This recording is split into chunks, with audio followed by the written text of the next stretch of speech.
Hey, I'm Ron Drotos from keyboardimprov.com, and welcome to our journey through the real book, number 159.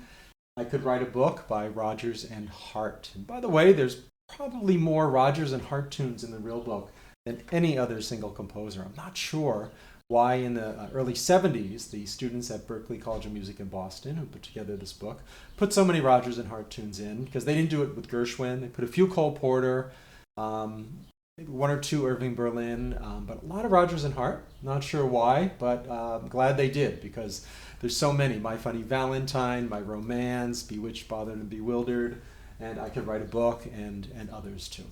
So basically, this tune was written for a Broadway show called Pal Joey in 1940, and it would have been played more with a two-beat and like a little string orchestra kind of accompaniment, and with still swing eighths, but not quite as jazzy, more.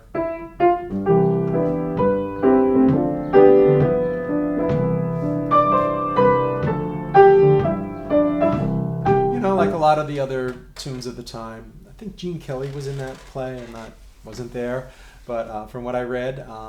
So, you know, Fred Astaire, Gene Kelly, that kind of thing, you know, Singing in the Rain.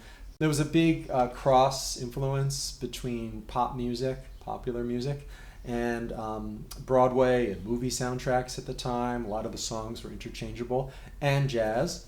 Although I don't know how many early jazz instrumentalists recorded this in the 40s. I didn't look that up. I don't think there was many. I don't know too many versions, because it really became a jazz standard, a quote jazz standard, in the 1956 when Miles Davis recorded it with his classic 50s quintet.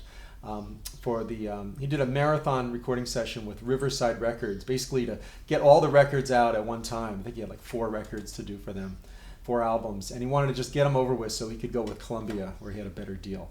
And this is one of them. It's on Relaxin with the Miles Davis Quintet, and this is his famous quintet with John Coltrane, Miles on trumpet, of course, Red Garland on piano, Paul Chambers on bass, and Philly Joe Jones on drums.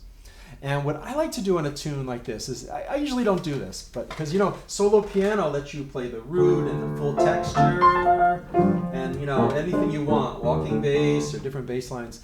But on this tune, I generally don't do any of that. I just pretend that I'm playing with the Miles Davis Quintet. You know, musician's fantasy, right? So I'm hearing in my head the drums, Philly Joe Jones. By the way, Miles did it in E flat. I think it just was in a sweet spot in his trumpet. If it was a little higher, not C like this. And he did it a little faster. I like doing it a little slower because I used to play this at a lot of auditions for Broadway musicals where people would come in and say, I'd like to do I Could Write a Book from Pal Joey, and we would do it sort of like the way I did it. It's got a real charm to the lyric. And Miles obviously was influenced by the lyric too, because he grew up listening to it. It was everywhere, on the radio, everywhere you went, people were singing songs like this. And there's a real charm and a sweetness, the way he plays the melody at times. Someone like Coltrane didn't always have that. He found a warmth or even edginess sometimes. But Miles found the sweetness and the charm at that time in a tune like this. And it can help us to go back farther than Miles to hear what influenced him. In this case, more pop versions of the tune, and definitely the lyric. The lyric's about, I could write a book about how much I love you. There's so many ways I could list, you know, and it's fun. It's a nice flirtatious kind of sweet song. So basically, I'm hearing the bass line of Paul Chambers, you know, and I'm gonna just pretend I'm sort of Red Garland. I like those block chords that Miles liked his pianists to play in the 50s, and just mainstream jazz. You know, as good as it gets with Miles in the 50s. So here we go.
plan it out, but I end up finishing tunes a lot like that, just kind of slowing down and maybe quoting the melody a little bit. You can't really do it so much in a group, and Miles wouldn't do it necessarily. But to me, it just sort of lets it settle. Lets it settle a little bit, the emotion, the feeling, and then we end it, except, non-abrupt. I did go down to the roots a little, as you heard a little bit there, but a lot of it was rootless voicings. These rootless voicings were not developed to play solo.